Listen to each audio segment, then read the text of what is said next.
Welcome to the Economic War Room. We have Adam Kraft, Major Adam Kraft, formerly of the Defense Intelligence Agency and a founder and the CEO of Allied Special Operations Group, ASOG. Welcome, Adam. Thanks for having me back.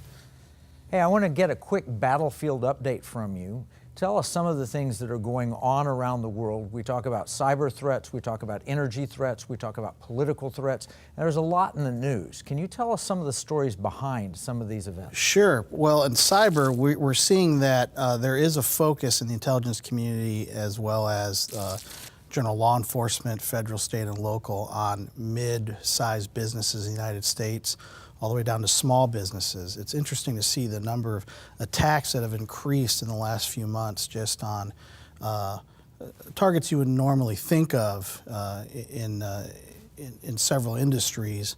We're looking at anything to do with e-commerce, anything to do with mid-sized banking. We're looking at theft of large amounts of personal information. So is this a massive ramp up, or is this just a slow and incremental gain? Well, I don't think that the data has been looked at thoroughly enough to decide if it is, but it was big enough to have all these alerts go out in the various different forums, everything from InfraGard, which is Homeland Security and FBI, to smaller communities that are literally on the dark web with freedom fighters that are actually hackers talking to each other, and they're seeing a lot of the undercurrents because of various sock puppets that they operate, sometimes with the knowledge of the U.S. government, sometimes without, because they don't seem to trust them anymore, trying to figure out what is going on behind the scenes with all these attacks. Well, Dan Coates recently said, prior to 9/11, we heard all this chatter and we saw all these red lights blinking. We knew something was up. He recently likened this increase in cyber attacks to that, and he says he's concerned that there is a cyber 9/11 on the horizon.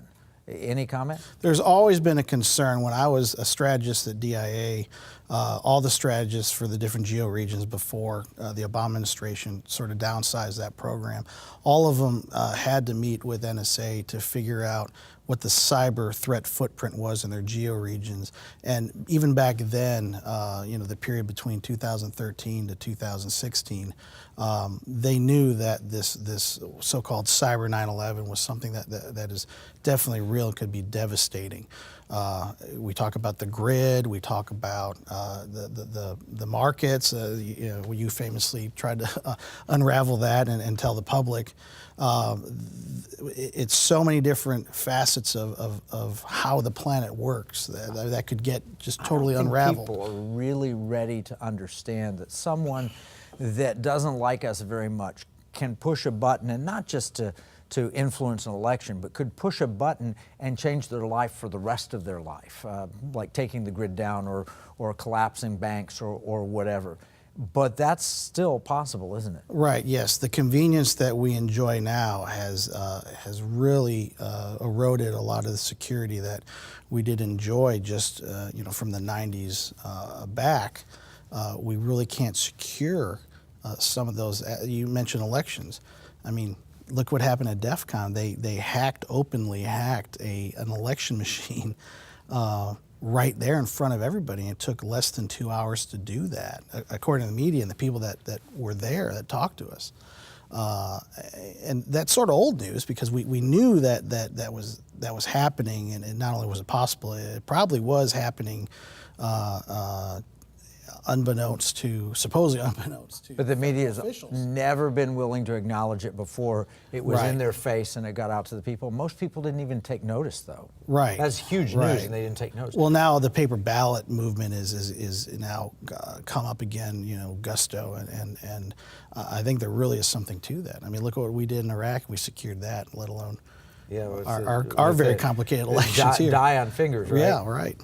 So who are some of the threat actors who could do these devastating attacks on us? Who should we be most worried about? Well, I mean, the usual suspects you always have to be worried about: Russia, China, sometimes non-state actors.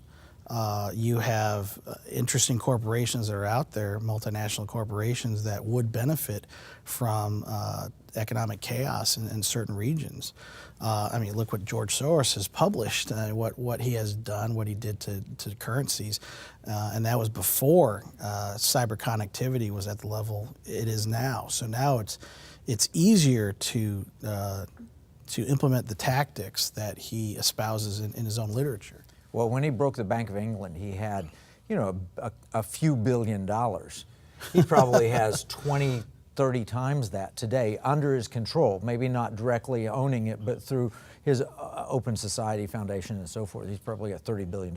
And that's actually a small amount of money compared to what, like, Vladimir Putin has control over. Sure, and having the nation state behind him and the fervor of so many loyalists that are very talented and have practiced doing this, doing cyber exploitation, doing cyber warfare, and then dovetailing it into lawfare here in the United States. I think we might have discussed privately about what happened in Congress recently with the one of the committees issuing letters to basically K Street to these environmental groups, these lobbying groups, and finding out that foreign money was tied to them, and then demanding that if that is true, which of course they know that's what's happening, they'd have to register as foreign agents. I think that's the real... That's an amazing part of the story. We talked with Jackie Pick on that subject, where there's all this foreign money coming in, going to environmental groups, and it's being used as a weapon against domestic energy production. What you're talking about is a weapon to fight back. Using lawfare, the fact that you are supposed to register as a lobbyist. Right. And right. That's excellent. Right. Well, and this money's flowing in. You could purchase an entire front against U.S. economic output for very little money, for $10 to $15 million. Looking at the entire spectrum of what can be done as a nation state or a powerful individual entity or corporation. You don't like what the U.S. is doing. It's positive to U.S. industry and the economy. Well, just purchase a lobbying front, and you could really wreck your adversaries using U.S. legislation as your weapon, using lawfare. Which we had former Congressman Bob McEwen. He said, the greater the government involvement, the less freedom, the less prosperity. This is just evidence of that. The more we have government involved, the more regulation that we have, the more likely that people can manipulate that regulation for their own purposes. Right. Which is one of the reasons that capitalism works better than socialism, is because there tends to be, with socialism, more levels of control at the state, and the state then can be lobbied, if it's democratic socialists, by foreign interests or all kinds of interests, and manipulate and control the economy. Right, and that's what we were seeing on a lot of K Street storefronts were units for hire. And it went with the narrative that some of these shops were set up on, but paid for by what originally started out as line items on almost a military budget in a foreign capital. Wow. That's frightening. Wow. I remember I spoke at the Heritage Foundation once, and a lady came up, and she was working at one of the big universities around there in China Studies, and I looked at her card and held it, and I said, I think you're PLA. And she said, she smiled and admitted that she was. And then I said, do I have to look over my shoulder or somebody to come whack me? And she said, no, you don't have to worry about that. Did I say anything wrong? I was talking unrestricted warfare. She said, no, you were right. Everything you said is right. I said, why aren't you worried? And she said, because we own half this town. And I asked her, who owns the other half? And she said, the Saudis, which I found interesting. So yeah, well, they're not afraid to even openly, speak the truth.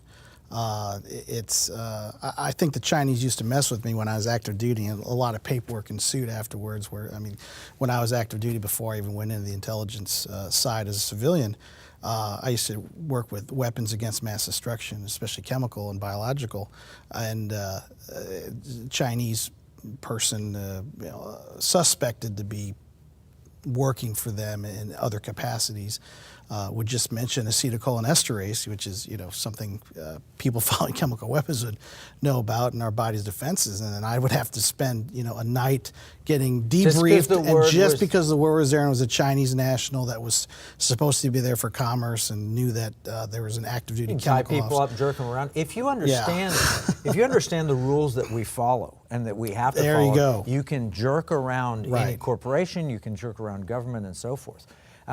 So we've got China, we've got Russia. Quickly, North Korea, Iran, still threats?